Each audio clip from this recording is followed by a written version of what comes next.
Assalamualaikum warahmatullahi wabarakatuh. Jumpa kembali teman-teman para pejuang ASN. Hari ini kita akan melakukan simulasi soal ya untuk P3K kompetensi teknis penata layanan operasional bagian ke-18. Jadi dalam bagian ke-18 ini nanti akan ada total 55 soal ya. Terdiri dari 35 soal untuk teknis. Dan kemudian ada juga 20 soal untuk TIU ya. Untuk TIU, jadi tes intelijensi umum. Jadi soal-soal ini disusun sudah menyesuaikan dari materi pokok ya atau kisi-kisi dari Menpan RB. Kemudian beberapa dihimpun juga dari FR ya atau dari informasi teman-teman yang lain yang sudah ikut ujian. Jadi kompetensi teknis ini untuk menilai penguasaan, pengetahuan, dan kemampuan teknis jabatan yang dilamar sesuai dengan standar jabatan. Jadi dalam materi pokok ya atau kisi-kisi Menpan RB, penata layanan operasional itu ada 5 materi pokoknya, yaitu melakukan kajian awal, kemudian menyusun rencana layanan, kemudian yang ketiga menyiapkan bahan dan peralatan layanan, keempat melaksanakan layanan operasional, kemudian yang kelima melakukan evaluasi pelaksanaan layanan. Nah, selain itu, teman-teman, dalam ujian kompetensi teknis P3K itu ada materi yang harus kita pelajari ya, materi tambahan yaitu materi TIU ya. Materi TIU yaitu tes intelijensi umum. Nah, materi-materi itu berdasarkan informasi kepada teman-teman yang sudah ikut ujian kemarin, itu antara lain ada sinonimnya, ada antonim ya. Ini sinonim ini maksudnya persamaan kata, lawan kata, ada perbandingan ya, terus kemudian menyimpulkan, PQ, kemudian ada hitungan matematika sederhana, hitungan jarak, hitungan kilogram, hitungan meter, ya, kemudian hitungan presentase keuntungan, deret angka, deret huruf, dan lain sebagainya. Intinya teman-teman mempelajari juga TIU ya, karena TIU ini pasti muncul di soal-soal kompetensi teknis untuk P3K di seluruh formasi, TIU ada. Baiklah, kita langsung saja menuju soal yang pertama. Manajemen pelatihan pegawai bertujuan untuk meningkatkan kompetensi pegawai sesuai dengan kebutuhan organisasi. Namun, seringkali terjadi kendala dalam menentukan program pelatihan yang relevan. Apa pendekatan terbaik untuk mengatasi kendala tersebut? A. Menentukan pelatihan berdasarkan tren terkini di sektor publik. B. Melibatkan konsultan eksternal untuk menyusun semua program pelatihan. C. Melakukan analisis kebutuhan pelatihan berbasis kinerja organisasi dan individu. D. Memilih pelatihan dengan biaya paling efisien untuk menghemat anggaran. Atau E. Menyusun pelatihan hanya berdasarkan rekomendasi pimpinan. Yang benar adalah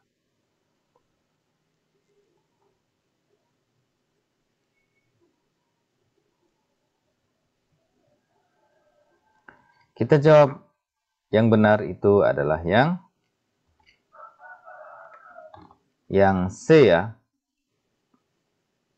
Pembahasannya, analisis kebutuhan pelatihan berbasis kinerja memungkinkan organisasi untuk memahami area yang perlu ditingkatkan baik di tingkat individu maupun organisasi, sehingga program pelatihan yang dirancang lebih relevan dan strategis. Jadi jawabannya yang C ya teman-teman. Jadi melakukan analisis kebutuhan pelatihan berbasis kinerja organisasi dan individu. Selanjutnya, dalam sistem manajemen talenta, pegawai yang memiliki potensi tinggi seringkali diberikan program akselerasi untuk mempersiapkan mereka menduduki posisi strategis. Apa tantangan utama dalam menerapkan program ini? A. Kurangnya anggaran untuk mendanai program pengembangan pegawai potensial. B. Resistensi dari pegawai lain yang merasa tidak mendapatkan kesempatan yang sama. C. Keterbatasan posisi strategis yang dapat diisi dalam struktur organisasi publik. D. Ketidaksesuaian program pengembangan dengan kebutuhan jabatan strategis. Atau E. Kesulitan dalam mengidentifikasi pegawai dengan potensi tinggi di lingkungan kinerja atau lingkungan kerja.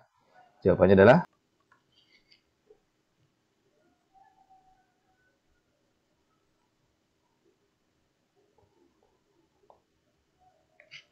kita lihat jawaban yang benar adalah yang B ya.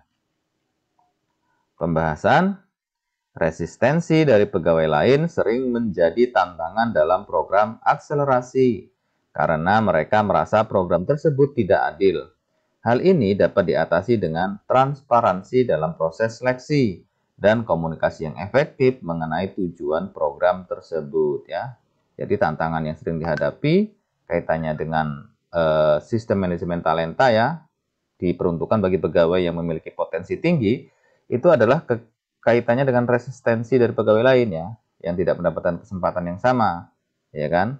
Sehingganya mereka menganggap ini tidak adil ya. Itu tantangan yang dihadapi. Selanjutnya, pelayanan publik yang efektif tidak hanya mengutamakan kepuasan pelanggan, tetapi juga mencakup pengelolaan sumber daya secara optimal.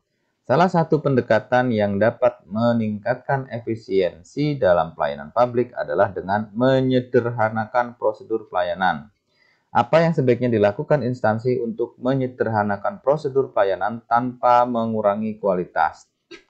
A. Mengurangi jumlah petugas yang terlibat untuk mempercepat pelayanan. B. Menghapus beberapa prosedur yang tidak memberikan nilai tambah bagi masyarakat.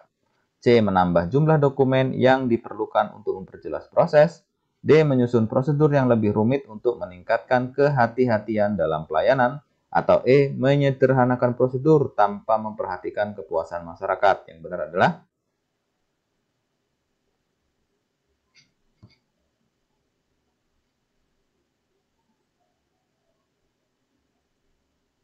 ya, kita lihat jawaban yang benar adalah yang B ya teman-teman.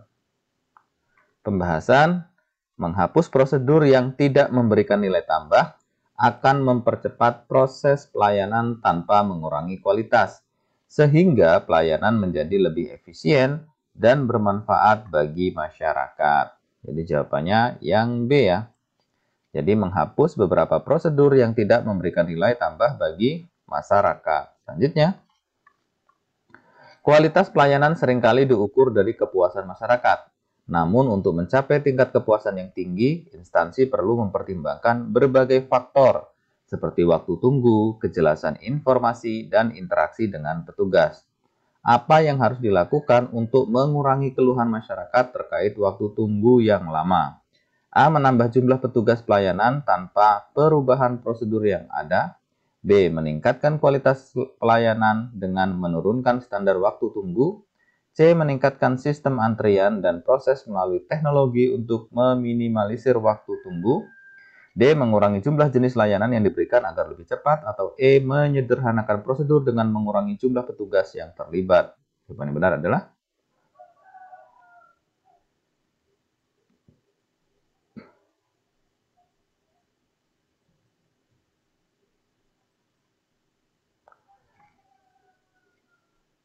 kita lihat jawaban yang benar itu adalah yang C ya. Kita lihat pembahasannya. Penggunaan teknologi untuk mengatur antrian dan proses pelayanan secara efisien akan mengurangi waktu tunggu dan meningkatkan pengalaman masyarakat ya. Jadi jawabannya yang C. Meningkatkan sistem antrian dan proses melalui teknologi untuk meminimalisir waktu tunggu.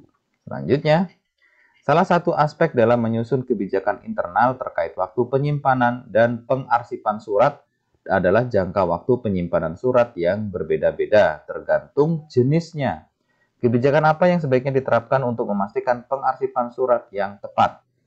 A. Menyusun kebijakan standar untuk semua jenis surat agar disimpan selama 5 tahun. B. Menetapkan waktu penyimpanan berdasarkan urutan kedatangan surat tanpa mempertimbangkan jenisnya.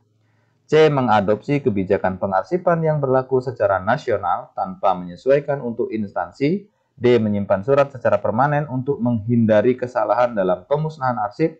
Atau E. Mengklasifikasi surat berdasarkan tingkat kepentingannya dan menetapkan waktu penyimpanan yang berbeda. Jawabannya adalah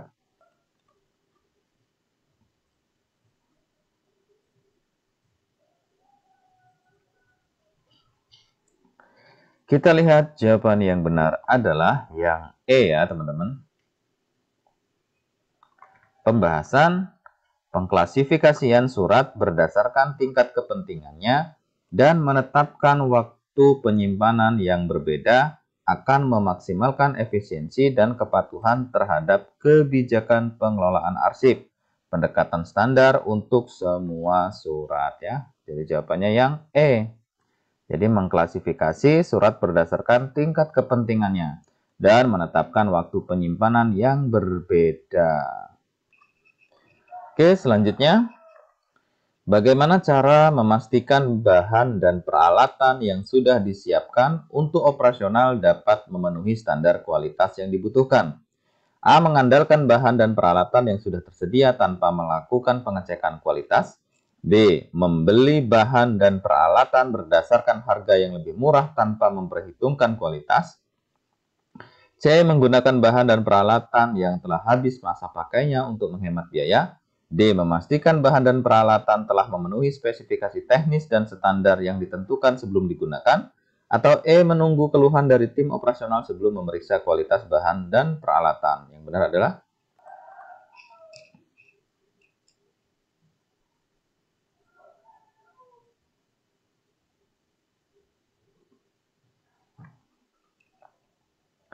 kita lihat jawaban yang benar adalah yang D ya teman-teman. Pembahasan memastikan bahan dan peralatan memenuhi standar teknis dan kualitas yang ditentukan sangat penting agar operasional berjalan sesuai dengan yang direncanakan tanpa hambatan. Jadi jawabannya yang D ya. Memastikan bahan dan peralatan telah memenuhi spesifikasi teknis dan standar yang ditentukan sebelum digunakan. Selanjutnya, bagaimana cara yang efektif untuk meminimalkan kerugian akibat kerusakan atau kehilangan peralatan dalam operasional? A. Menyimpan peralatan tanpa prosedur pengelolaan yang jelas. B. Menggunakan peralatan tanpa melakukan pemeliharaan rutin. C. Menyusun sistem pengelolaan dan pelaporan kerusakan serta kehilangan secara transparan. D. Mengandalkan penggunaan peralatan yang sudah lama tanpa mengganti dengan yang lebih baru. E. Tidak menyusun inventarisasi peralatan yang lengkap dan akurat. Jawabannya adalah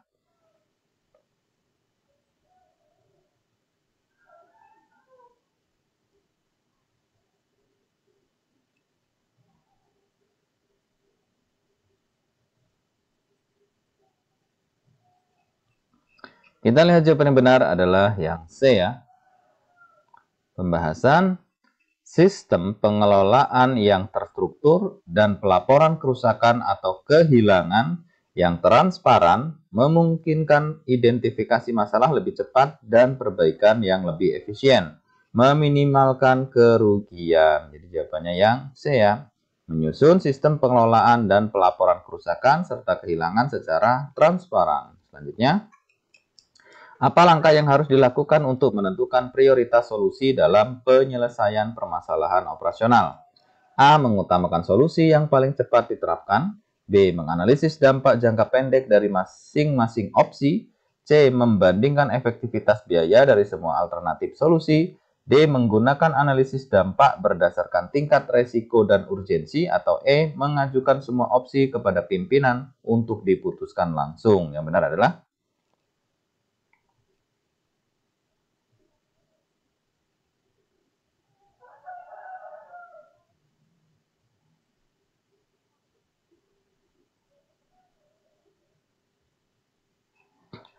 jawaban yang benar adalah yang D ya. Pembahasan pendekatan berbasis resiko dan urgensi membantu memprioritaskan solusi yang memberikan dampak signifikan sekaligus mendesak untuk diimplementasikan sehingga masalah dapat ditangani atau tertangani dengan efisien dan efektif ya. Jadi jawabannya yang D. Jadi menggunakan analisis dampak berdasarkan tingkat risiko dan urgensi. Selanjutnya, siapa yang bertanggung jawab untuk memverifikasi bahwa data yang digunakan dalam analisis masalah sudah valid dan dapat dipercaya? A. Pengelola data di tingkat lapangan. B. Pemimpin tim operasional. C. Penanggung jawab pengelolaan sistem informasi. D. Seluruh anggota tim secara kolektif. Atau E. Auditor internal organisasi.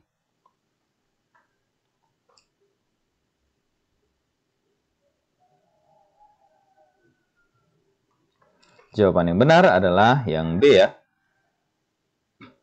Pembahasan pemimpin tim operasional memiliki tanggung jawab untuk memastikan bahwa data yang digunakan valid, karena keputusan operasional sering bergantung pada data tersebut.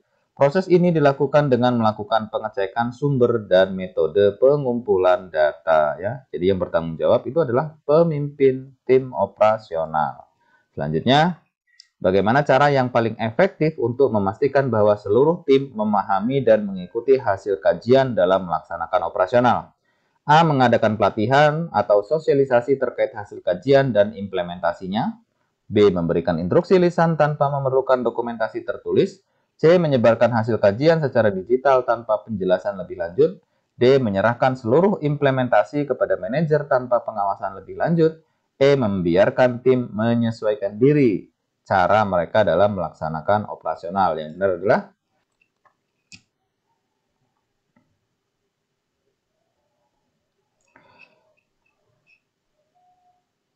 jawaban yang benar adalah yang A ya. Pembahasan pelatihan atau sosialisasi adalah cara yang paling efektif untuk memastikan bahwa seluruh tim memahami hasil kajian dan dapat mengimplementasikannya dengan benar. Ini memberikan kesempatan bagi tim untuk bertanya dan mendapatkan klarifikasi ya. Jadi jawabannya yang A.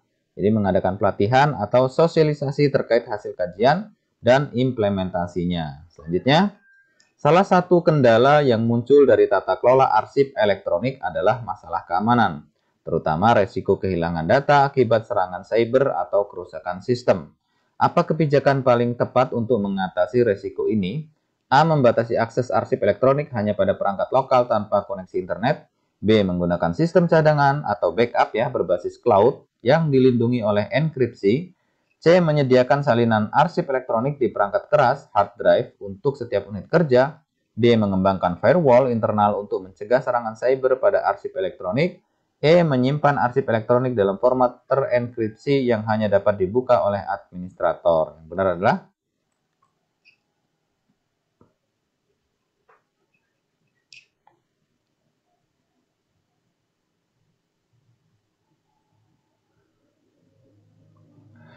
kita lihat jawaban yang benar adalah yang B ya.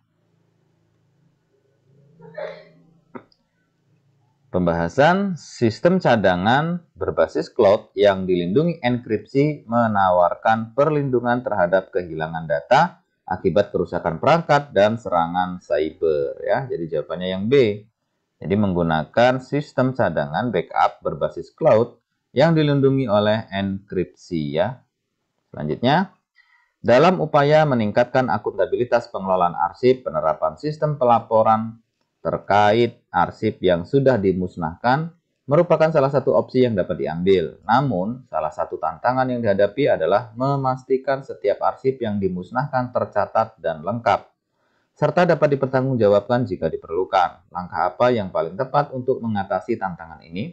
A. Membuat laporan manual tentang arsip yang dimusnahkan dan menyimpannya di unit arsip. B. Menyusun dokumen laporan pemusnahan arsip yang dapat diakses oleh seluruh pegawai. C. Mengadakan audit eksternal untuk memeriksa arsip yang sudah dimusnahkan. D. Membuat jadwal pemusnahan arsip yang dapat dipantau oleh setiap unit kerja. E. Menggunakan sistem manajemen arsip yang terintegrasi dengan pelaporan otomatis untuk arsip yang dimusnahkan. Yang benar adalah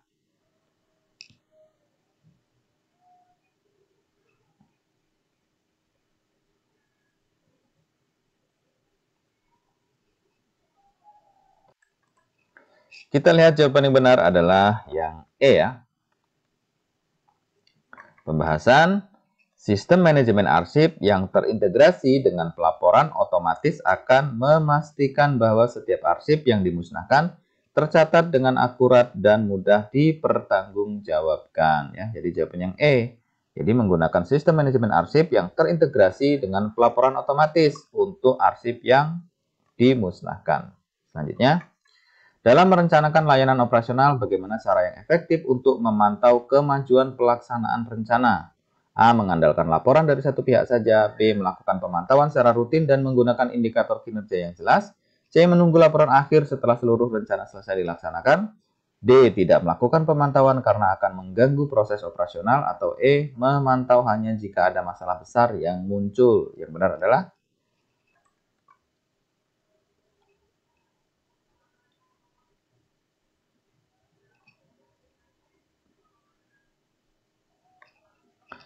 Kita lihat jawaban yang benar itu adalah yang B ya teman-teman.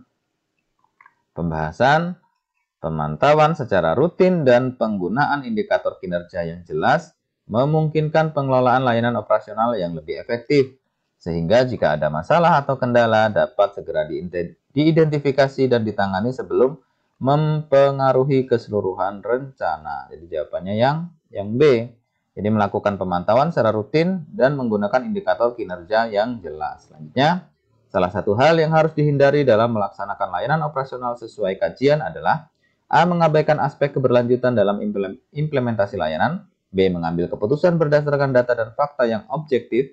C. Menetapkan target yang realistis dan terukur. D. Melibatkan pihak terkait dalam proses pengambilan keputusan. Atau E. Mempertimbangkan dampak jangka panjang dari operasional. Yang benar adalah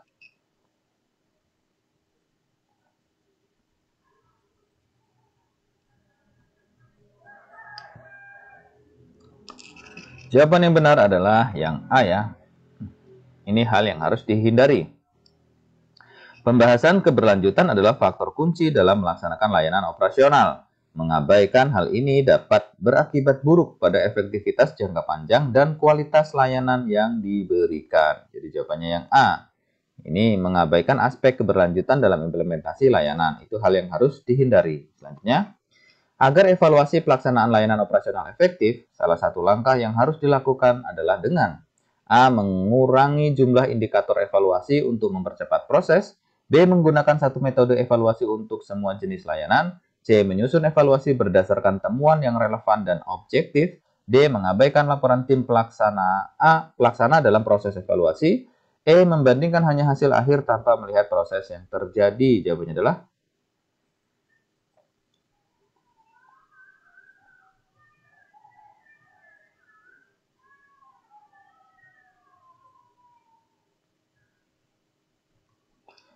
jawaban yang benar adalah yang C ya. Pembahasan evaluasi yang efektif harus didasarkan pada temuan yang objektif dan relevan, agar hasilnya dapat digunakan untuk perbaikan yang lebih terarah dan akurat ya. Jadi jawabannya yang C teman-teman. Menyusun evaluasi berdasarkan temuan yang relevan dan objektif. Selanjutnya, apa yang harus dilakukan untuk memastikan hasil analisis terhadap kendala kerja dapat diterapkan secara praktis? A. Melibatkan seluruh tim untuk menyetujui solusi yang akan diterapkan. B. Menetapkan solusi berdasarkan pengalaman sebelumnya. C. Menggunakan pendekatan yang berbasis pada kebutuhan individu. D. Mengintegrasikan hasil analisis dengan kebijakan strategis organisasi. Atau E. Menerapkan solusi yang sudah terbukti efektif di organisasi lain. Yang benar adalah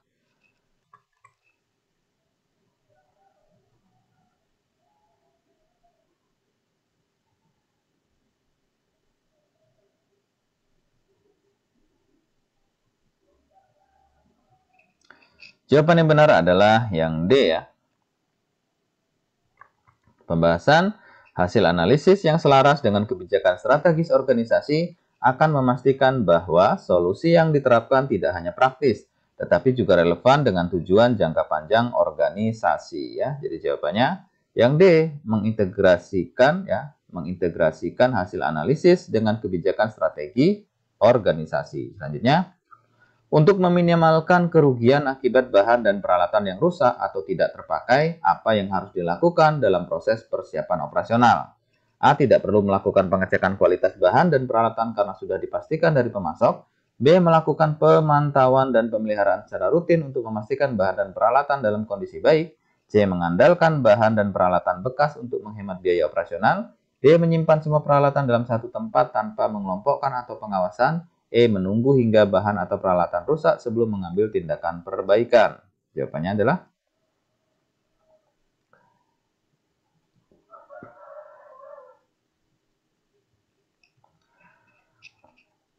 kita lihat jawaban yang benar adalah yang B ya teman-teman. Pembahasan, pemantauan, dan pemeliharaan rutin akan memastikan bahan dan peralatan tetap dalam kondisi optimal, mengurangi resiko kerusakan, dan memastikan kelancaran operasional. Jadi jawabannya yang B ya. Jadi melakukan pemantauan dan pemeliharaan secara rutin untuk memastikan bahan dan peralatan dalam kondisi baik. Selanjutnya, bagaimana cara yang paling efektif untuk mengevaluasi apakah proses penanganan masalah sudah sesuai dengan prosedur standar organisasi? A. Dengan mencocokkan laporan hasil kerja dengan dokumen acuan resmi. B. Mengumpulkan umpan balik dari para pelaksana di lapangan. C. Meminta audit eksternal terhadap proses yang dilakukan. D. Membandingkan hasil dengan organisasi lain yang memiliki standar serupa. Atau E. Melihat peningkatan produktivitas dalam periode waktu tertentu. Yang benar adalah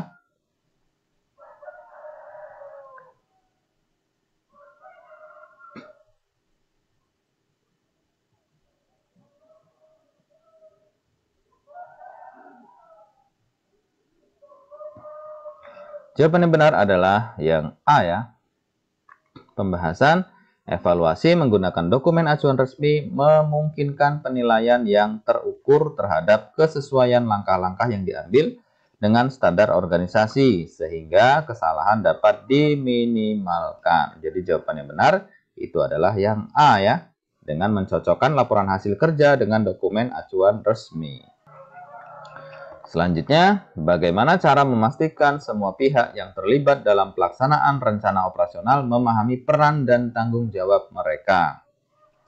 A. Mengadakan pertemuan rutin tanpa materi yang jelas untuk membangun komunikasi. B. Menyediakan dokumen rencana yang terperinci dan jelas tentang tugas masing-masing pihak.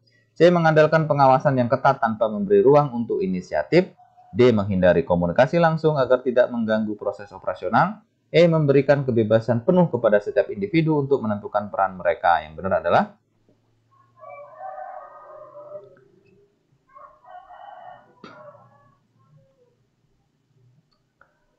kita lihat jawaban yang benar adalah yang B ya teman-teman. Pembahasan dokumen rencana yang jelas dan terperinci akan memastikan bahwa setiap pihak memahami dengan tepat peran dan tanggung jawab mereka.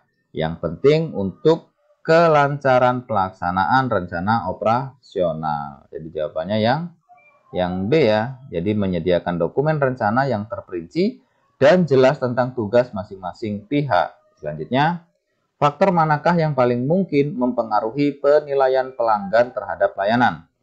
Meskipun tidak langsung terkait dengan kualitas operasional yang diberikan. A. Waktu yang dibutuhkan untuk mendapatkan produk atau layanan yang diminta. B. Reputasi perusahaan yang dibangun atas dasar kebijakan manajerial yang tidak transparan. C. Adanya perubahan harga yang tidak dijelaskan sebelumnya. D. Tingkat kesediaan staf untuk memberikan penjelasan mengenai layanan yang ditawarkan. Atau E. Kecepatan penyelesaian transaksi yang tidak disertai dengan pengujian kualitas pelayanan. Yang benar adalah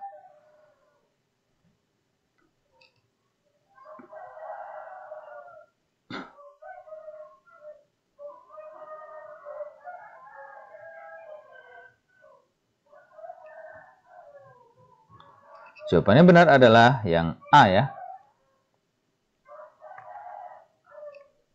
Pembahasan waktu pelayanan yang memadai seringkali menjadi faktor yang sangat mempengaruhi persepsi pelanggan. Meskipun itu tidak terkait langsung dengan kualitas produk atau layanan yang diberikan. Pelanggan cenderung menilai layanan secara keseluruhan, termasuk kecepatan dalam memenuhi kebutuhan mereka, dan hal ini berhubungan langsung dengan kepuasan mereka terhadap layanan yang diterima. Jadi jawabannya yang A ya. Waktu yang dibutuhkan untuk mendapatkan produk atau layanan yang diminta. Selanjutnya, seorang penata layanan operasional melakukan evaluasi terhadap efektivitas proses pelayanan. Langkah pertama yang paling logis untuk mengidentifikasi area yang memerlukan perbaikan adalah A. Melakukan survei kepuasan pelanggan langsung. B. Meninjau Key Performance Indicator atau KPI yang relevan. C. Mengganti prosedur kerja dengan standar baru. D. Meningkatkan pelatihan karyawan tanpa menunggu hasil survei. E. Mengabaikan keluhan pelanggan sementara dan fokus pada target internal. Yang benar adalah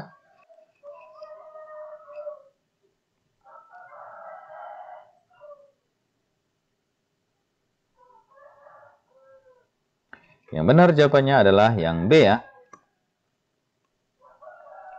Pembahasan evaluasi kinerja dimulai dengan meninjau indikator yang ada atau KPI ya, Key Performance Indicator.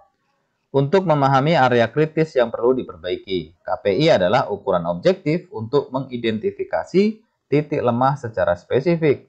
Survei dan tindakan lain dilakukan setelah area masalah dipetakan ya. Jadi yang pertama KPI dulu ya.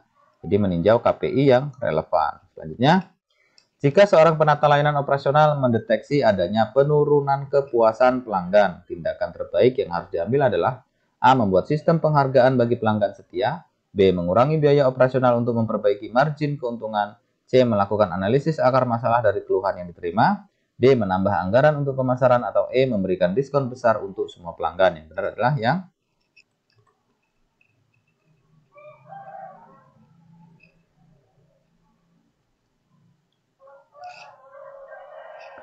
kita lihat jawaban yang benar adalah yang C ya.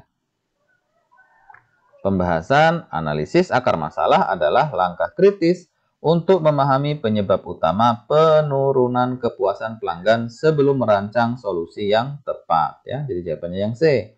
Melakukan analisis akar masalah dari keluhan yang diterima. Selanjutnya, langkah paling penting dalam menjaga kepercayaan pelanggan selama situasi krisis operasional adalah A. Menunda pemberitahuan kepada pelanggan hingga masalah teratasi, B. Mengkomunikasikan masalah dengan transparansi dan menawarkan solusi sementara, C. Memindahkan pelanggan ke layanan yang lebih rendah kualitasnya, D. Memberikan diskon besar tanpa penjelasan situasi, atau E. Mengabaikan keluhan pelanggan untuk fokus pada solusi teknis. Yang benar adalah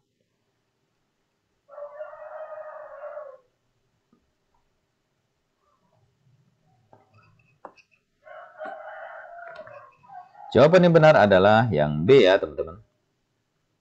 Pembahasan transparansi selama krisis menunjukkan bahwa organisasi bertanggung jawab dan peduli terhadap pelanggan yang menjaga kepercayaan mereka. Jadi jawabannya yang B. Mengkomunikasikan masalah dengan transparansi, kemudian menawarkan solusi sementara. Selanjutnya, seorang penata layanan operasional menyadari bahwa keluhan pelanggan meningkat karena waktu respon yang lambat. Solusi terbaik untuk masalah ini adalah A. Mengurangi jam operasional untuk fokus pada perbaikan layanan, B. Menambah beban kerja karyawan tanpa analisis, C. Memberikan kompensasi finansial kepada semua pelanggan yang mengeluh, D. Mengabaikan keluhan kecil dan fokus kepada yang besar, atau E. Menggunakan sistem otomatisasi untuk menangani proses dasar. Yang benar adalah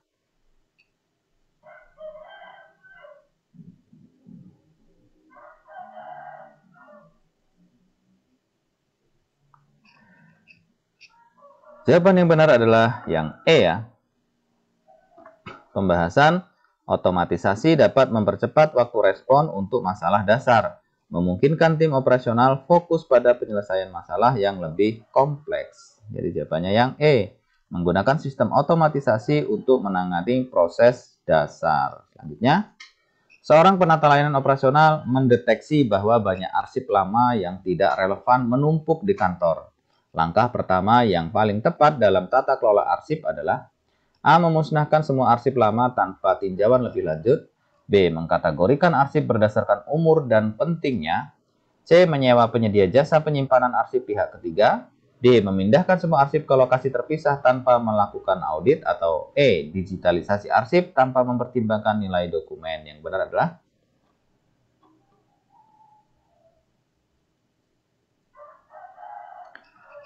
kita lihat jawaban yang benar itu adalah yang B ya. Pembahasan langkah pertama dalam tata kelola arsip adalah mengkategorikan arsip berdasarkan usia, kepentingan, dan nilai hukum atau administratifnya.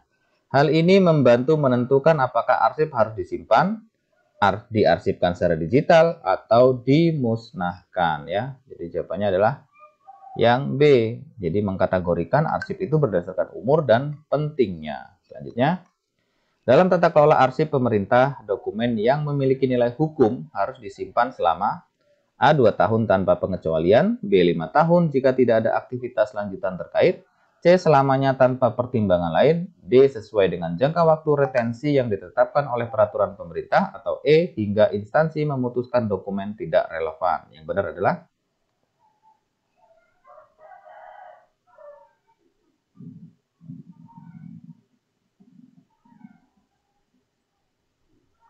ya, kita lihat jawaban yang benar itu adalah yang D ya. Pembahasan dokumen yang memiliki nilai hukum harus disimpan sesuai dengan jangka waktu retensi yang ditetapkan dalam peraturan pemerintah, seperti yang tercantum dalam Pedoman Tata Kelola Arsip Nasional. Hal ini menjamin akuntabilitas dan kepatuhan hukum. Ya, jadi jawabannya yang D.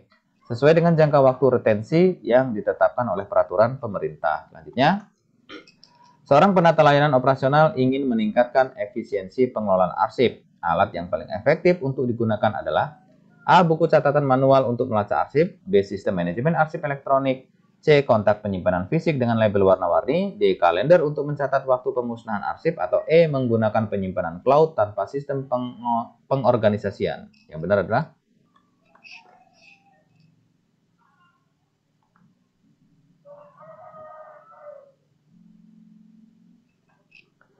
jawaban yang benar adalah yang B ya teman-teman.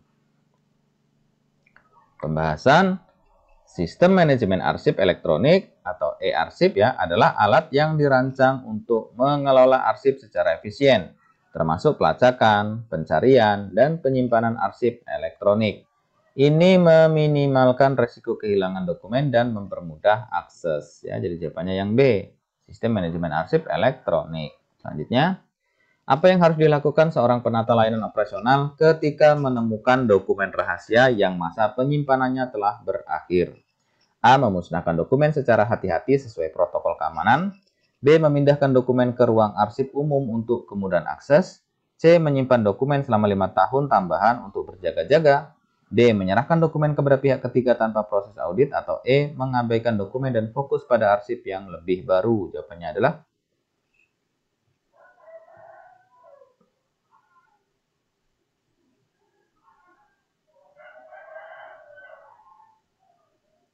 kita lihat jawaban yang benar adalah yang A ya. Pembahasannya, dokumen rahasia harus dimusnahkan sesuai dengan protokol keamanan yang berlaku untuk mencegah kebocoran informasi. Prosedur pemusnahan harus sesuai dengan peraturan pemerintah terkait dokumen rahasia. Jadi jawabannya yang A ya.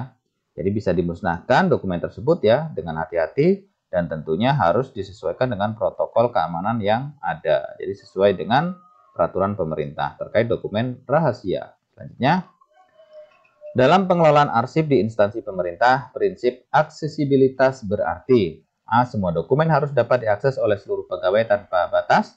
B. Dokumen hanya dapat diakses oleh pihak yang berwenang dengan prosedur yang ditentukan. C. Dokumen harus disimpan dalam format fisik untuk memastikan keberlanjutannya. D. Akses dokumen diperoleh setelah persetujuan dari kepala instansi. Atau E. Dokumen harus tersedia untuk publik kapan saja. Yang benar adalah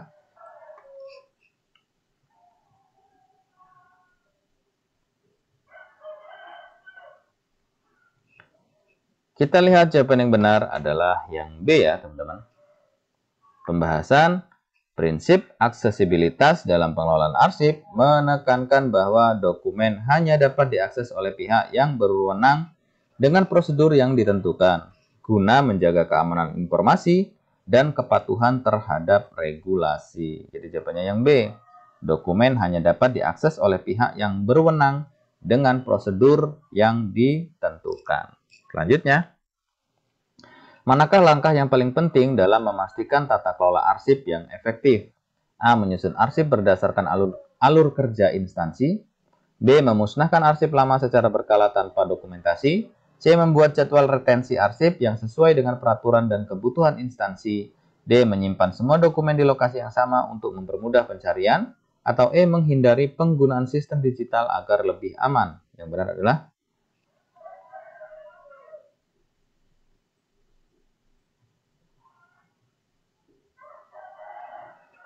Oke, kita lihat jawaban yang benar itu adalah yang C ya teman-teman.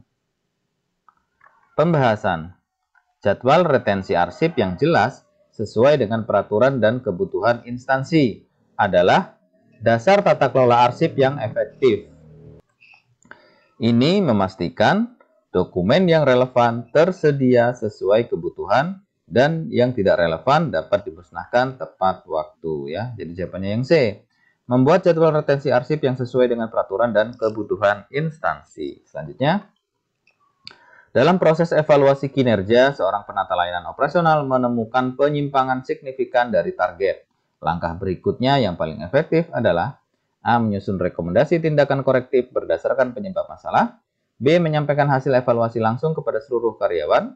C. Mengabaikan penyimpangan kecil untuk fokus pada masalah utama. D. Mengganti step yang dianggap tidak produktif. Atau E. Memperpanjang target waktu untuk pencapaian kinerja. Yang benar adalah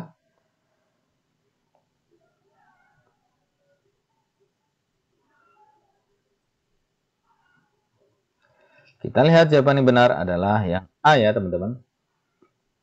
Pembahasan. Ketika penyimpangan signifikan ditemukan, penting untuk menyusun rekomendasi tindakan korektif yang spesifik dan berdasarkan penyebab masalah yang telah diidentifikasi. Tindakan ini memastikan perbaikan yang terarah dan efektif ya. Jadi jawabannya yang A.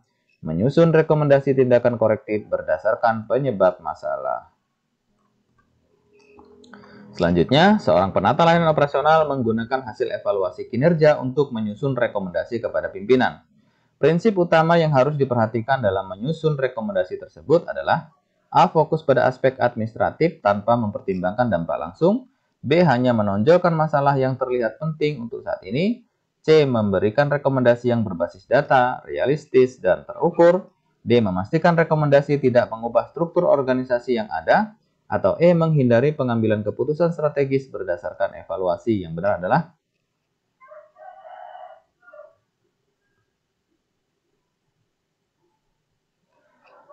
adalah yang C ya teman-teman. Pembahasan. Rekomendasi yang baik harus berbasis data, realistis, dan dapat diukur keberhasilannya. Prinsip ini memastikan rekomendasi dapat diterima dan diimplementasikan secara efektif ya. Jadi jawaban yang benar adalah yang C, memberikan rekomendasi yang berbasis data, realistis, dan terukur. Selanjutnya, tahap terakhir dalam pengawasan dan evaluasi kinerja di instansi pemerintah adalah A. Memberikan sanksi kepada karyawan yang tidak mencapai target. B. Melakukan sosialisasi hasil evaluasi kepada seluruh pegawai. C. Memantau implementasi tindakan korektif dan melakukan evaluasi lanjutan. D. Menyimpan laporan evaluasi tanpa tindakan lanjutan. Atau E. Mengubah seluruh target kerja agar lebih mudah dicapai. Yang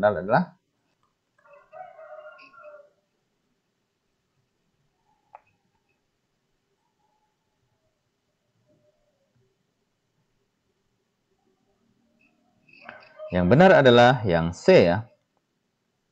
Pembahasan. Setelah rekomendasi tindakan korektif diimplementasikan, penting untuk memantau efektivitasnya dan melakukan evaluasi lanjutan. Langkah ini memastikan keberlanjutan perbaikan dan meningkatkan kualitas kinerja secara keseluruhan. Jadi jawaban yang C.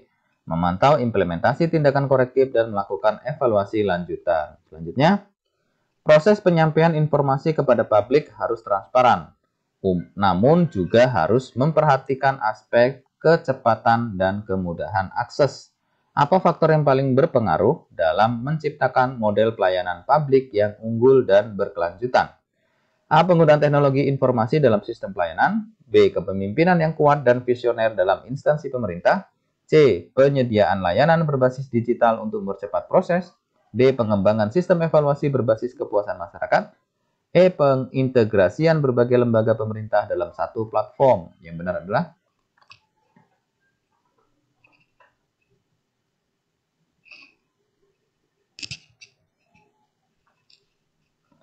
jawaban yang benar adalah yang C ya. Maaf ini teman-teman, jawabannya adalah yang B ya. Jawaban yang benar itu adalah yang B. Kita lihat pembahasan. Model pelayanan publik yang unggul memerlukan kombinasi antara inovasi teknologi dan pengelolaan yang efektif. Meskipun teknologi, digitalisasi, dan evaluasi berbasis kepuasan sangat penting, yang paling berpengaruh adalah kepemimpinan yang visioner.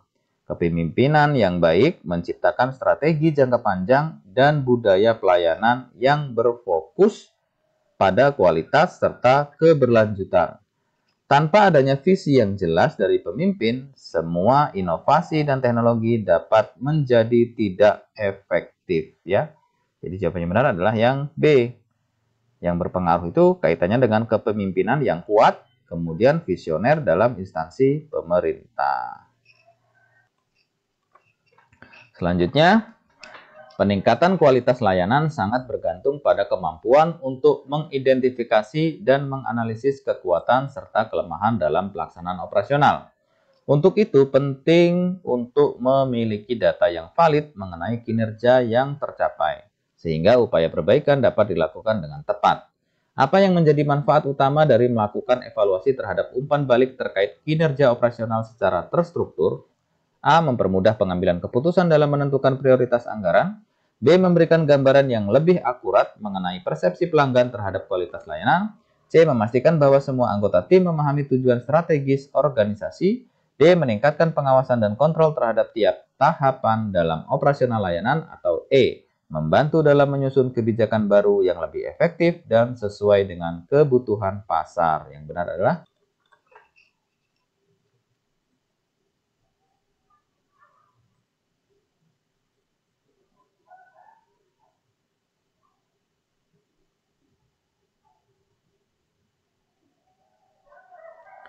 benar adalah yang B ya. Pembahasan. Dengan memahami persepsi pelanggan, pihak yang bertanggung jawab dapat melakukan penyesuaian atau perbaikan pada aspek-aspek tertentu untuk meningkatkan kualitas layanan secara keseluruhan. Jadi jawabannya yang B, teman-teman. Memberikan gambaran yang lebih akurat mengenai persepsi pelanggan terhadap kualitas layanan. Oke, jadi jawabannya yang B ya. Sekarang kita masuk ke contoh soal TIU ya, tes intelijensi umum. Jadi ini soal masuk juga dalam kompetensi teknis di P3K ya. Ini informasi dari yang sudah mengikuti ujian. Jadi ada beberapa soal TIU. Nah, ini kita akan sepil beberapa soalnya. Dan soal yang keluar nanti teman-teman kurang lebih bentuknya seperti ini ya. Walaupun tidak sama soalnya, tapi kurang lebih bentuknya nanti akan seperti ini. Oke, kita langsung bahas ya dari soal yang pertama, kaitannya dengan TIU ini. Jadi seorang tukang mebel kayu dapat membuat 12 meja dalam 6 hari. Jika ia ingin membuat 18 meja, berapa lama waktu yang diperlukan? A. 8 hari, B. 9 hari, C. 10 hari, D. 12 hari, atau E. 14 hari. Silahkan dijawab teman-teman.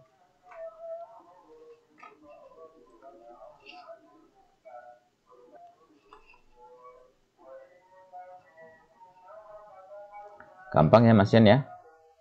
Nah, kalau dia 12 meja itu 6 hari. Nah, yang ditanyakan kalau 18 meja itu berapa hari? Oke, kita lihat pembahasannya. Jadi jawabannya yang B ya. Di waktu yang diperlukan dari 18 meja itu adalah 9 hari. Kita lihat pembahasannya. Jika dia membuat 12 meja, teman-teman, itu waktunya adalah 6 hari. Jadi kita hitung dulu per harinya. Nah, per harinya itu adalah berarti 12 dibagi 6. Berarti perharinya dia menghasilkan 2 meja, ya kan? Nah, perharinya 2 meja. Maka kalau untuk 18 meja, ini tinggal dibagi saja, ya 18 dibagi 2, yaitu ketemunya 9 hari, ya. Karena perharinya 2, sedangkan yang ditanya itu kalau 18 meja berapa hari? Ya sudah, berarti total meja itu dibagi dengan jumlah meja per hari yang diperoleh, yaitu 2. Sehingga ketemu 9 hari ya. Jadi jawabannya 9 hari. Selanjutnya, hitunglah hasil dari perhitungan berikut. 2, 3, 4, 5 dikali 112 ditambah 789. Maka hasilnya A 263 429, B 262 429, C 264 429, D 265 429, atau E 266 429. Silahkan dihitung teman-teman.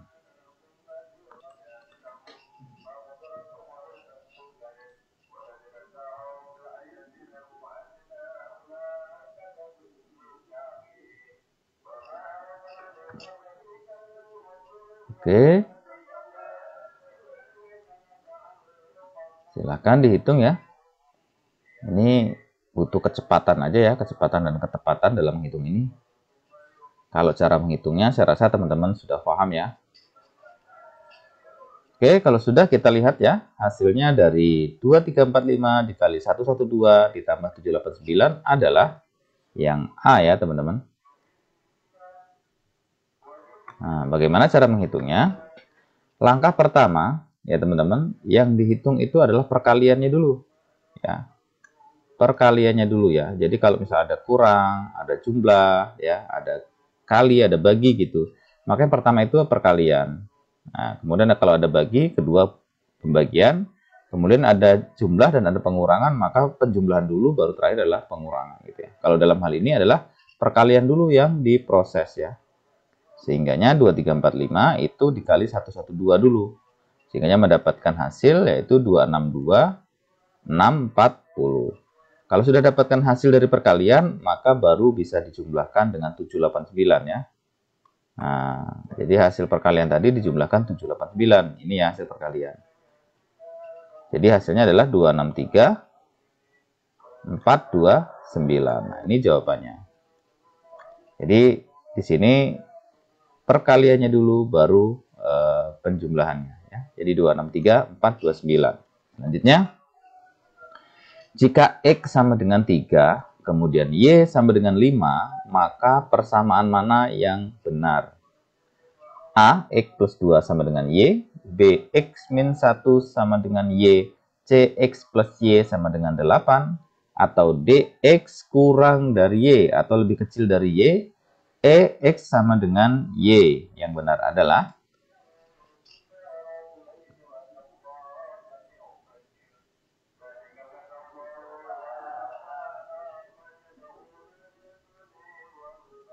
sudah ketemu teman-teman? Persamaan yang benar ya sesuai dengan ini. X sama dengan 3 dan Y sama dengan 5, persamaan yang benar di bawah ini yang mana? Sudah ketemu ya? Oke. Kalau sudah ketemu, kita lihat jawaban yang benar adalah yang D ya teman-teman. Kenapa yang D? Kita lihat ya. Diketahui X itu kan sama dengan 3 ya. Kemudian Y sama dengan 5. Artinya X itu jumlahnya 3, Y jumlahnya 5. Berarti X itu lebih kecil dari Y. Karena X-nya 3, Y-nya 5. Nah, X-nya 3, kemudian Y-nya adalah 5. Sehingganya X lebih kecil dari Y. Jawabannya D ya. Ini persamaan yang benar. Selanjutnya, sebuah perusahaan membeli 100 unit barang dengan harga per unit 150.000. Setelah beberapa waktu, perusahaan tersebut menjual barang-barang tersebut dengan harga per unitnya 180.000. Selain itu, ternyata perusahaan mengeluarkan biaya tambahan berupa biaya transportasi dan administrasi sebesar 3 juta rupiah untuk seluruh barang.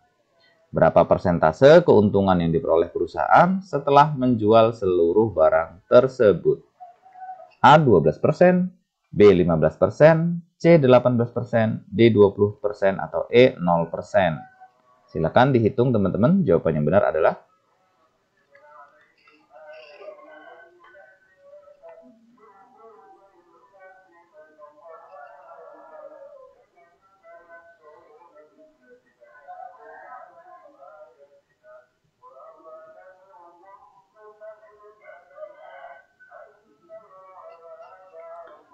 Oke, sudah dihitung teman-teman? Sudah ketemu ya? Kalau sudah ketemu, kita lihat jawaban yang benar itu adalah yang E ya. Nah, jadi keuntungannya itu adalah yang E. Kenapa yang E? Kita lihat pembahasannya. Modal awal ya atau yang dikeluarkan awal itu adalah 150.000 dikali 100 unit ya. Jadi dengan harga ya dia membeli 100 unit ini barang teman-teman dengan harga 150 ya. Nah, berarti ini 150.000 harganya dibeli 100 unit. Sehingga dia mengeluarkan yang pertama adalah 15 juta ya. Terus kemudian selanjutnya setelah beberapa waktu perusahaan tersebut menjual barang-barang per unitnya 180.000 ya, dijual per unitnya 180.000. Berarti kalau dikali 100 unit dapatnya adalah 18 juta ya. Nah, 18 juta. Oke. Selanjutnya, perusahaan mengeluarkan biaya tambahan berupa biaya transportasi dan administrasi 3 juta. Nah, artinya mengeluarkan uang lagi ya. Jadi biaya pengeluaran di sini teman-teman adalah 3 juta ya. Sehingga keuntungannya adalah 18 juta dikurang 15 juta. Nah, ini penjualan tadi ya. Dia menjual 18 juta karena modal awal itu 15 juta. Ya kan? Kemudian dikurang 3 juta. 3 juta ini merupakan pengeluaran biaya administrasi yang transportasi tadi ya. Ya kan? Di 18 juta ini adalah hasil penjualan. 15 juta ini modal ya. Modal untuk membeli barang pertama tadi. 3 juta adalah biaya administrasi. Sehingganya diperoleh 15 juta ya. Jadi kalau kita ngitung persentasenya adalah modalnya 15 juta ya, karena tadi 150.000 membeli 100 unit ya, sehingganya 15 juta. Kemudian pendapatannya 15 juta juga. Ya, sehingganya keuntungan menjadi 0% atau tidak untung ya, atau hanya balik modal saja gitu teman-teman. Jadi jawabannya adalah yang 0% gitu. Oke, ke soal selanjutnya. Pembangunan sebuah rumah memerlukan waktu 1 bulan jika dilakukan oleh 20 orang. Jika ada penambahan pekerja sebanyak 10 orang, maka berapa lama waktu pembangunan rumah tersebut? A 20 hari, B 30 hari, C 40 hari, D 50 hari, atau E 60 hari. Yang benar adalah silahkan dihitung teman-teman.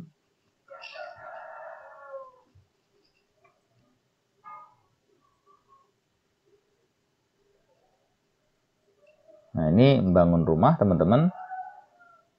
Kalau dia 20 orang diselesaikan sebulan. Nah, ternyata kalau ditambah 10 orang lagi, nah itu berapa hari, ya kan? Karena kalau hanya 20 orang itu 30 hari selesainya. Nah, ternyata kalau misalnya 30 orang, nah itu berapa hari? Kalau 20 orang 30 hari, berarti kalau 30 orang berapa hari? Nah, itu yang ditanya.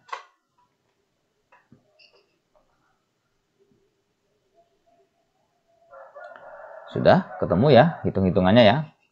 Nah, sudah ya. Kalau sudah, kita lihat jawabannya. Nah, jawaban yang benar itu adalah yang A ya. 20 hari ya. Ini salah ya. Harusnya yang A. 20 hari. Kenapa 20 hari? Kita lihat pembahasan. Jika 20 pekerja ya, maka diselesaikan 1 bulan ya, atau 30 hari. Nah, ini untuk 20 pekerja. Kalau misalnya ditambah lagi 10 pekerja ya, hingga total pekerja adalah 30 orang ya. Jadi totalnya sekarang 30 orang. Nah, ditanya nih, berapa hari penyelesaiannya? Kalau 20 pekerja itu 30 hari ya. Nah, kalau 30 berapa? Nah, berarti 30 pekerja itu yang ditanya berapa hari ya, ini ya. Menyelesaikannya. Gampang teman-teman. Jadi tinggal hari ya. Dalam bekerja itu tinggal 20 orang tadi ya.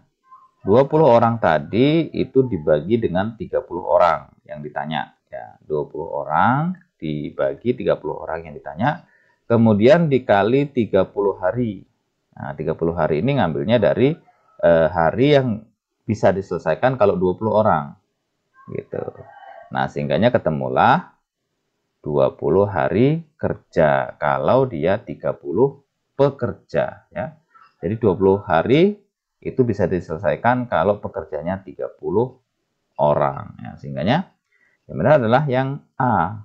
Nah, begini caranya teman-teman. Oke, selanjutnya kita masuk ke soal antonim ya, atau lawan kata. Abolisi adalah lawan kata dari A. Pembentukan, B. Penangkapan, C. Pembusukan, D. Perubahan, atau E. Pengawasan. Oke, jawab cepat teman-teman. Ya, kita lihat langsung ya, jawabannya adalah yang A ya.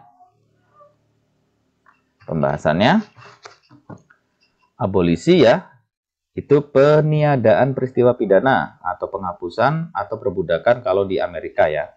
Jadi lawan kata abolisi adalah pembentukan ya. Karena abolisi itu sinonimnya adalah peniadaan gitu ya. Jadi kalau lawannya berarti pembentukan.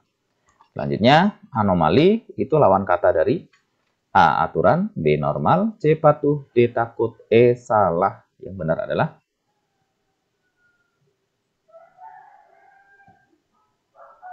sudah ya. Kita jawab cepat. Kita jawab cepat. Yang jawabannya yang benar itu adalah yang B ya, normal. Kita lihat pembahasan ya.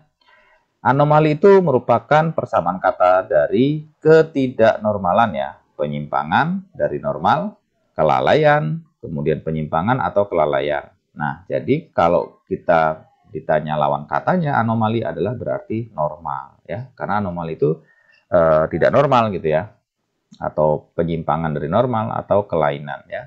Sehingga jawabannya lawan kata anomali adalah normal. Selanjutnya, nah, kita masuk sinonim ya, atau persamaan kata. Kalau sama dengan ini berarti tandanya persamaan kata. Sinonim. Tendensi itu persamaan kata dari A denyut nadi, B lawan, C utama, D ruang, atau E kecenderungan. Yang benar adalah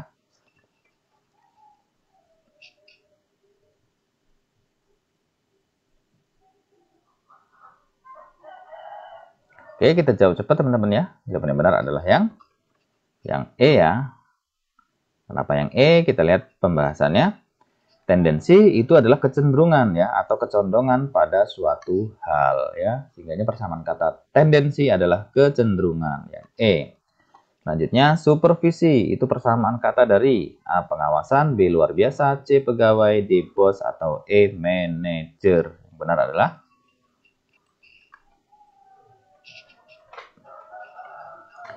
Oke, kita jawab cepat.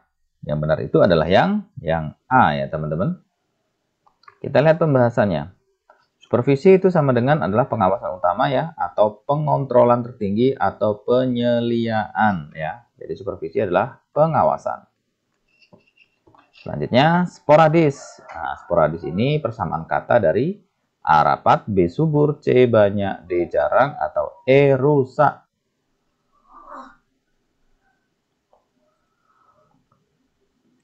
Kita jawab dengan cepat. Yang benar D ya. Pembahasan sporadis itu merupakan keadaan penyebaran tumbuhan atau penyakit di suatu daerah yang tidak merata dan hanya dijumpai di sana-sini. Tidak tentu, kadangkala atau kadang-kadang. Ya. Kadang-kadang itu kan berarti jarang gitu ya. Berarti adalah D persamaan kata sporadis. Selanjutnya, nah ini analogi ya.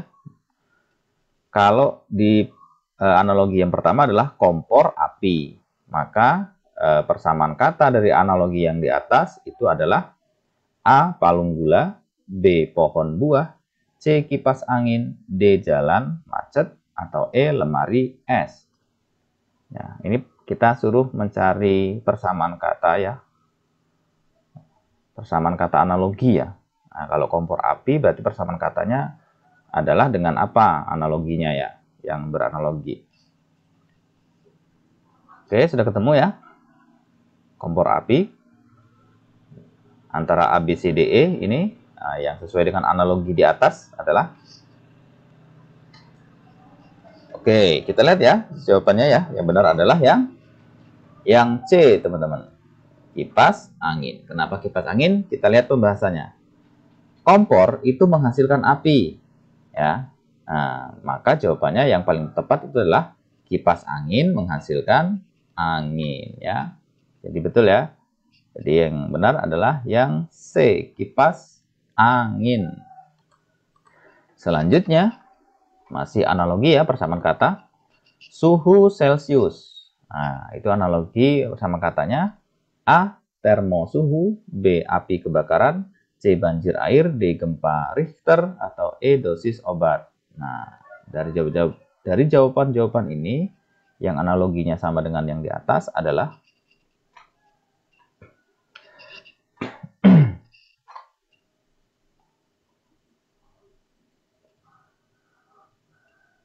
Sudah ya, kita ketemu persamaannya. Kalau sudah, kita lihat jawaban adalah yang D. Kenapa yang D? Kita lihat pembahasannya.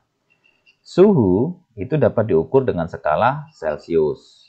Nah, maka atau sedangkan gempa ya, itu dapat diukur dengan skala Richter. Ya, jadi sesuai ya analoginya ya. Jawabannya yang D ya. Kalau gempa diukurnya dengan Richter. Karena di sini suhu diukurnya dengan Celcius. Selanjutnya, Jika saya lolos seleksi tim nasional, saya akan pindah klub. Saya tidak pindah klub. Maka kesimpulan yang tepat adalah A. Saya lolos seleksi tim nasional. B. Saya pindah klub. C. Saya tidak lolos seleksi, saya tidak pindah klub. D. Saya lolos seleksi tim nasional dan tidak pindah klub. Atau E. Saya tidak lolos seleksi tim nasional. Yang benar adalah Oke, ini soal-soal contoh yang kita diminta untuk memberikan kesimpulan ya dari pernyataan-pernyataan di atasnya.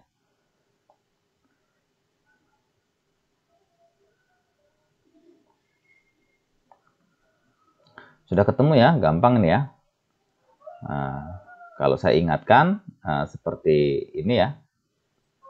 P adalah Q, maka R adalah kurang lebih seperti itulah. Atau P sama dengan Q, kalau dia bukan P maka dia sama dengan bukan Q, gitu berarti kan. Sudah ketemu ya? Kalau sudah ketemu jawabannya, kita lihat pembahasannya ya. Jadi jawaban yang benar itu adalah yang E. Kenapa yang E teman-teman? Kita lihat pembahasan. P1 ya, kita anggap aja P1 itu adalah kalimat jika saya lolos seleksi tim nasional, ya, itu adalah P, maka, ini maka saya akan pindah ke klub, berarti Q. Nah, berarti kan P1, ya teman-teman, berarti P1 itu sama dengan jika P, maka Q. Nah, ini P1-nya, ya ini P1. Pernyataan 1, ini ya. P ini kalimat ini. Jika saya lolos, ya seleksi tim nasional, ini adalah P, maka saya ini adalah Q ya, saya akan pindah ke klub. Ya, ini pernyataan yang pertama. Nah, kita masuk ke pernyataan kedua. Nah, pernyataan kedua sudah muncul satu kalimat ya, yaitu saya tidak pindah klub. Nah, ini ya, berarti ini tidak Q ya, karena ini merupakan kesimpulan. Berarti P2-nya teman-teman di sini. P2-nya ya, itu sama dengan yang pertama adalah tidak Q. Ya, nih. Saya tidak pindah klub, berarti kan tidak Q ya, karena ada kalimat tidaknya. Nah, sedangkan di sini Q-nya adalah saya akan pindah klub. Ya, di sini pernyataan P2 saya tidak pindah klub. Jadi sehingganya dia tidak Q.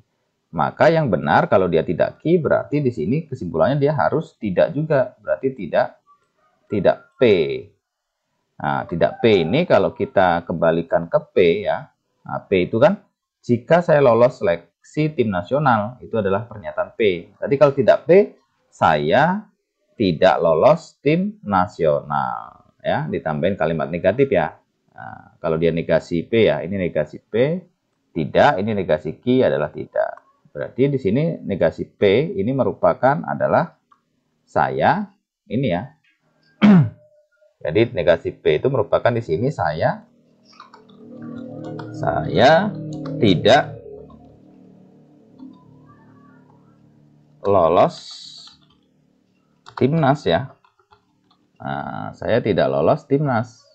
Nah, negasi P-nya, karena negasi Q-nya sudah ketahuan, tinggal kita lihat negasi P-nya. Gitu. Sehingga jawabannya yang benar adalah yang E teman-teman ya. Jadi saya tidak lolos seleksi timnas. Oke? Paham ya teman-teman ini ya, P1 dan P2 ini. Kalau paham kita ke soal selanjutnya. Andi, Anton, dan Intan adalah saudara. Usia Andi terpaut 1 bulan dengan Intan. Andi memanggil ayah Intan dengan sebutan paman. Intan juga memanggil ayah Andi dengan sebutan paman. Anton adalah saudara Andi dan lebih tua dari Andi tetapi tidak lebih tua dari Intan. Ya, berarti dia tidak lebih tua dari Intan tapi lebih tua dari Anton. Jadi kesimpulannya adalah A. Andi lebih tua dari Intan. B. Intan paling muda. C. Anton dan Andi saudara kembar dan lebih muda dari Intan. D. Intan seumuran dengan Andi. E. Anton lebih tua dari Intan dan lebih muda dari Andi. Yang benar adalah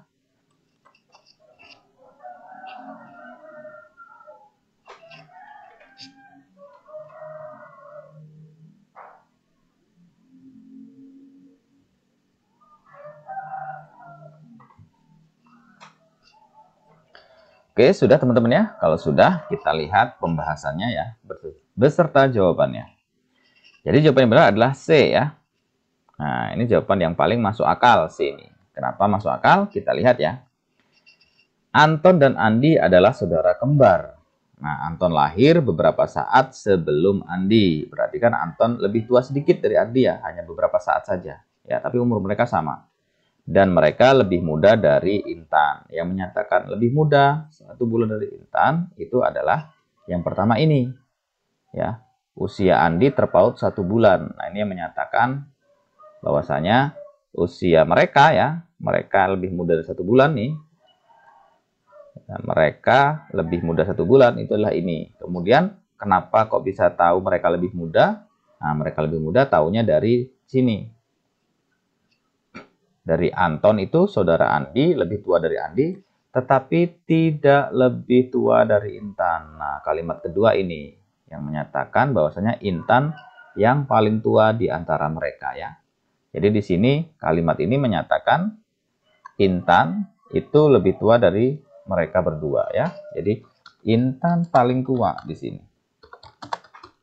Nah, di sini Intan paling tua ya. Sehingga kesimpulan yang paling masuk akal itu adalah yang C ya teman-teman. Yang C yaitu Anton dan Andi saudara kembar dan lebih muda dari Intan. Karena Intan yang paling tua. Gitu. Oke, sudah paham ya? Kalau sudah paham, kita ke soal selanjutnya.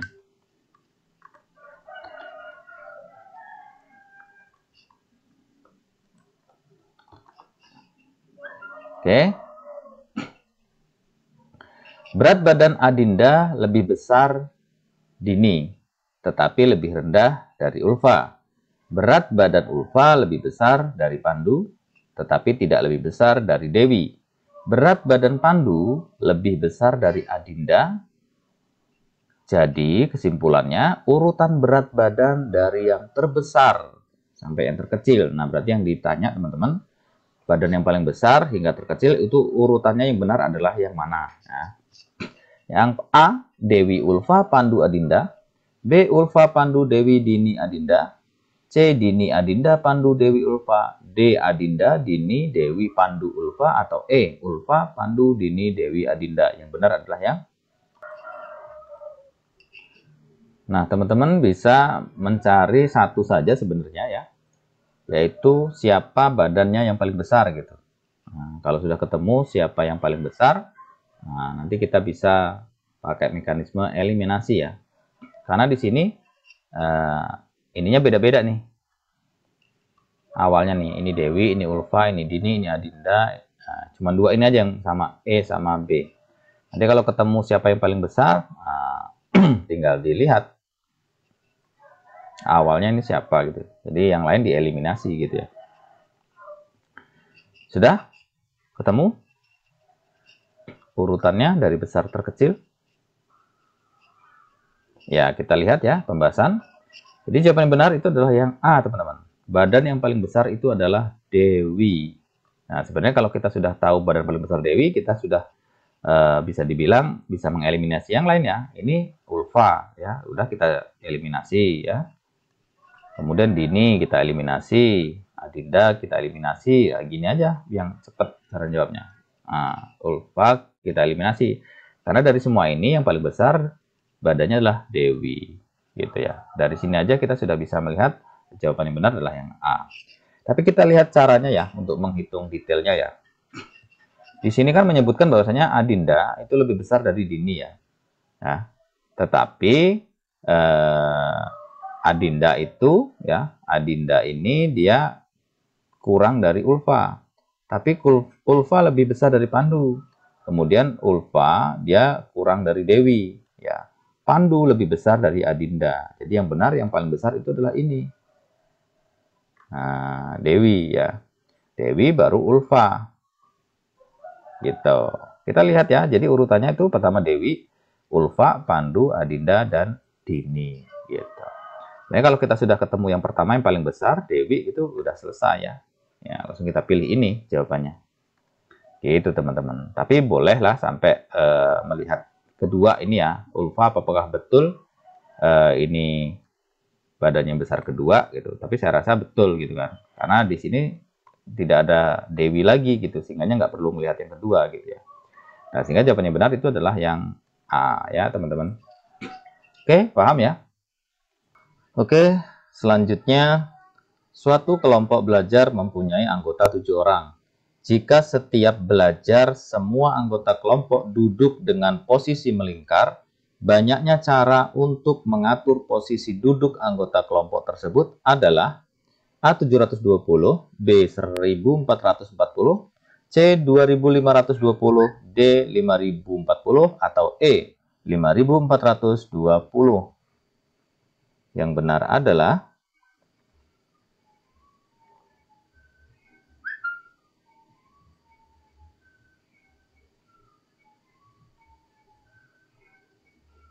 Oke, silahkan dihitung teman-teman. Mudah ya. Nah, dari 7 orang itu yang ditanya posisi duduk melingkar ya. Nah, itu berapa cara banyaknya ya. Jadi banyaknya cara untuk mengatur posisi duduk anggota tersebut melingkar itu berapa? Sudah ya? Kalau sudah, kita lihat jawaban yang benar itu adalah yang A ya teman-teman. Kenapa yang A? Kita lihat caranya. Jadi kalau misalnya ketemu soal yang seperti ini ya, duduk melingkar, itu kita menggunakan rumus permutasi siklik ya. Jadi kalau misalnya ada 7 orang ya, tidak diatur secara khusus, mereka melingkar duduknya, maka rumusnya adalah 7 min 1 atau 6 ya. Nah, dalam hal ini tinggal dikalikan saja secara ke belakang ya. Berarti 6 dikali 5, kemudian dikali 4, dikali 3, dikali 2, dikali 1. Nah, gitu. Jadi perkalian ini itu menentukan banyaknya cara untuk mengatur posisi duduk anggota kelompok tersebut. Sehingga kalau kita kalikan ya, 6 dikali 3, 30, 30 dikali 4, 120, ya 120 dikali 3 itu 360, 360 dikali 2 itu 720, kemudian dikali 1 tetap 720. Sehingga banyaknya cara untuk mengatur posisi duduk anggota kelompok 7 orang tersebut itu adalah 720 cara ya. Tentunya menggunakan rumus permutasi siklik seperti ini ya. Tinggal 7 dikurangi 1 ya. Nah, jadi 6. 6 ini nanti langsung dikalikan saja ke belakang. 6 kali 5 kali 4 kali 3 kali 2 kali 1 dan seterusnya. Begitu cara menghitungnya ya teman-teman. Oke, selanjutnya. Masih dalam duduk melingkar ya. Suatu rapat dihadiri oleh 5 orang peserta yang terdiri dari ketua, wakil, sekretaris, anggota 1 dan anggota 2. Susunan posisi duduk pada saat rapat adalah mengelilingi meja bundar. Nah, artinya melingkar ya. Jika ketua dan wakil, nah ini ada ketentuan khusus. Jika ketua dan wakil harus saling berdekatan. Nah, jadi ketua dan wakil tuh nggak boleh berjauhan. Dia harus saling berdekatan. Ini khususnya. Yang ditanya sama seperti tadi, banyaknya susunan yang mungkin pada rapat tersebut adalah A 8 cara, B 12 cara, C 24 cara, D 48 cara, atau E 120 cara. Nah, silahkan dihitung. Ini sudah ada tambahan ketentuan khusus ya. Ketua dan wakil tidak boleh berjauhan, dia berdekatan. Itu kuncinya.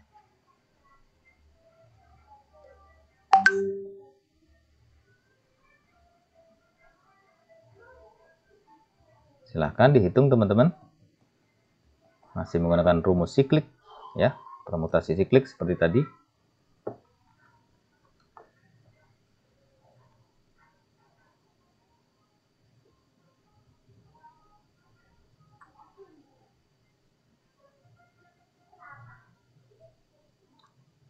Oke, sudah ketemu berapa cara?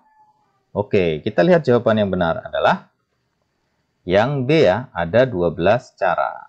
Nah, kita lihat dulu. Posisi ketua dan wakil selalu berdekatan. Nah, ini wajibnya ya ketentuannya. Sehingga sebagai satu posisi. Ya, jadi wakil ketua itu dihitung hanya satu posisi karena dia harus berdekatan ya.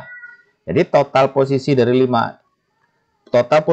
5 orang dengan 2 orang yang selalu berdekatan itu sama dengan 4 posisi. Nah, sehingga posisi itu tidak menjadi 5, tapi sudah berubah menjadi 4 karena wakil dan ketua itu dia dihitung satu posisi karena harus berdekatan. Kemudian selanjutnya perlu diperhatikan juga bahwa ketua dan wakil bisa dengan 2 urutan ya. Bisa urutan 1 dan 2 atau urutan 2 dan 1 gitu ya. Jadi bisa 2 urutan sehingga posisinya yang mungkin untuk ketua dan wakil menjadi 2 ya. 2 shifting seperti ini. Nah, sehingganya penyelesaiannya ya, yang pertama itu adalah penyelesaian soal untuk contoh di atas. Yang pertama kita hitung permutasi 4-nya dulu. Ya kan? Karena tadi itu ketua dan wakil hitung 1 sehingganya hanya 4 posisi. Nah, kita hitung permutasi 4-nya dulu. Ya, permutasi 4-nya yaitu ini ya. 4 min 1 ini ya. Jadi dihitung mundur ya. Jadi mulai dari 3 dikali 2 dikali 1. Udah ketemu. Jadi ketemu permutasi 4 dulu. Nah, kemudian kita hitung lagi ya permutasi yang 2. 2 ini merupakan posisi dari ketua dan wakil yang dia urutannya bisa 2 urutan ya. Wakil bisa di nomor 1 atau ketua di nomor 1 gitu ya, wakil di nomor 2. Atau sebaliknya, wakil di nomor 1, ketua di nomor 2. Nah, sehingganya dia ada 2 posisi. Nah, ini dikalikan saja ya. Jadi 4 posisi permutasi ini dikali 2 posisi permutasi. Sehingganya ketemunya 4 kurang 1 dikali 2 posisi. Ya kan? Kalau 2 posisi berarti 2 kali 1 ya. Berarti ini yang 4 posisi teman-teman secara umum.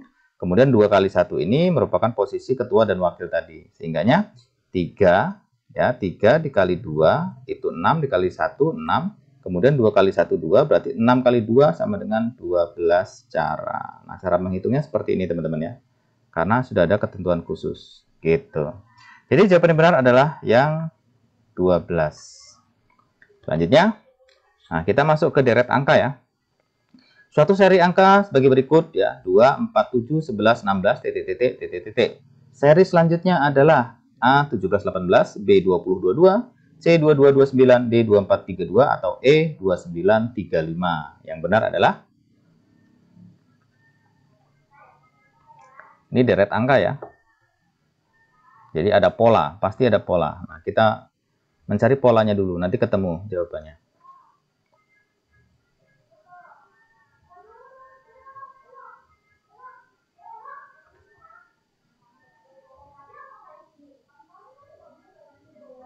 Sudah ketemu polanya teman-teman? Kalau sudah, kita lihat jawaban yang benar itu adalah yang C ya. 22 dan 29. Kita lihat pembahasannya.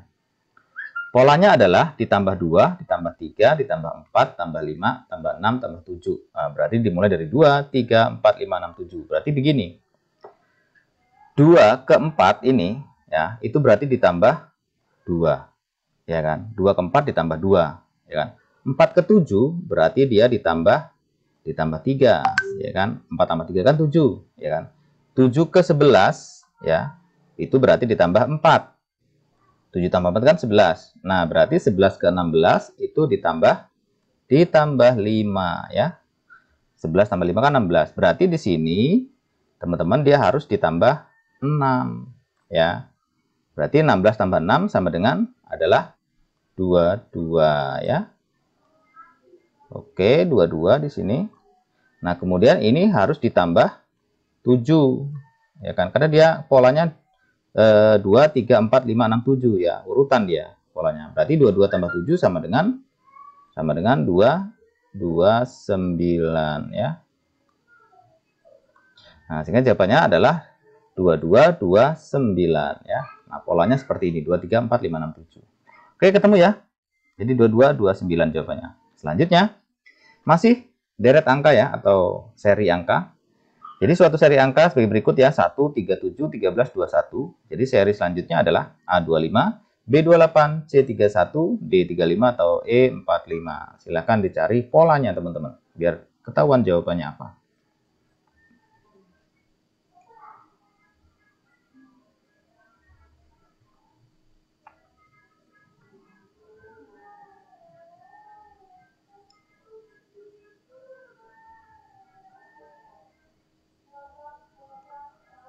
Sudah teman-teman? Sudah ketemu polanya? Kalau sudah ketemu polanya, kita jawab. Jadi jawaban yang benar adalah yang C ya, 31. Kenapa yang C? Kita lihat polanya. Ternyata polanya ditambah 2, kemudian tambah 4, tambah 6, tambah 8, tambah 10. Berarti setiap pola itu ditambahkan 2 ya. Nah, dari 2 ke 4 ini kan ditambah 2. ya, dari 4 ke 6 ditambah 2, dari 6 ke 8 ditambah 2, dari 8 ke 10 tambah 2 gitu. Berarti 1 ke 3 itu agar menjadi 3, 1 itu ditambahin 2 ya. Ya. 3 ke 7 agar menjadi 7 berarti ditambah 4. Ya, berarti 2 ke 4 ini teman-teman, 2 ke 4 ini berarti adalah ditambah 2 ya. Nah, berarti semua polanya ditambah 2. 7 ke 13 ini ditambah 6. Nah, berarti ini kan polanya 2 tuh. 4 ke 6 itu kan 2. Tuh, masih 2 polanya. Terus kemudian 13 ke 21 itu ditambah 8. Ya kan? Karena di sini polanya 2. Nah, 22 tuh. Kemudian berarti di sini ya, 21 ke sini itu berarti ditambah 10. Karena di sini polanya dari 8 ke 10 dia harus 2. Di sini polanya. Jadi 10, 21 tambah 10 berapa? 31 ya. Jadi jawabannya adalah 31. Nah, yang C. Jadi polanya seperti ini ya teman-teman ya. Jadi jawabannya adalah yang C. Oke. Selanjutnya masih deret angka ya, tapi ini huruf. Huruf A, C, C, E, G, I, I, K. Nah, jadi titik-titik ini adalah A, E, dan G, B, G, dan H, C, H, dan I, D, G, dan J, atau E, dan J. Jawaban yang benar adalah, ini masih nyari pola teman-teman.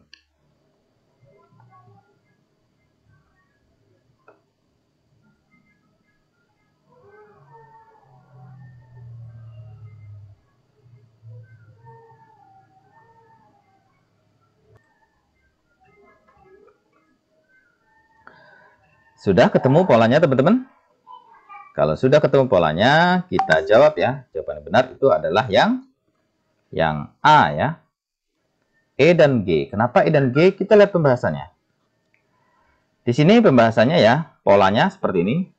Huruf kedua itu dihilangkan, kemudian huruf selanjutnya diulang. Nah, jadi berarti A ke C ini berarti ada yang dihilangkan, yaitu huruf B.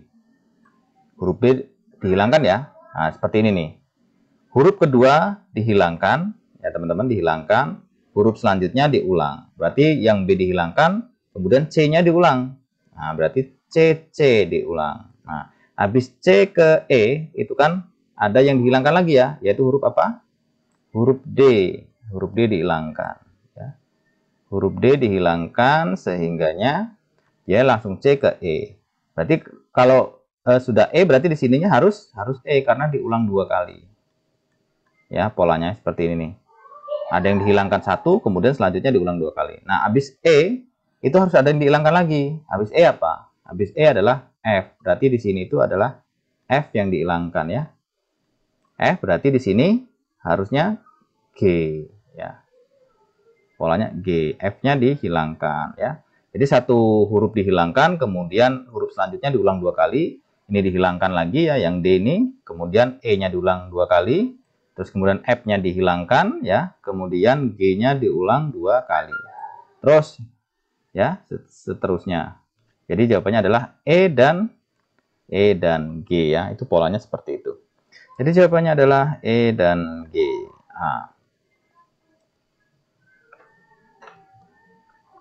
Nah, demikianlah teman-teman contoh beberapa soal ya. Sebagian adalah soal-soal TIU ya, tes intelijensi umum, yang bakal keluar di soal-soal kompetensi teknis di P3K juga ya. Jadi teman-teman belajar juga, yang teman-teman P3K ya, belajar juga TIU untuk masalah bagaimana yang sudah kita simulasikan tadi ya.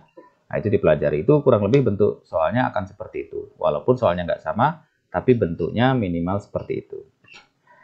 Nah, pada akhirnya teman-teman, hasil yang baik itu dikarenakan usaha yang baik. Semoga sukses ya. Terima kasih dan sampai jumpa di pembahasan soal berikutnya.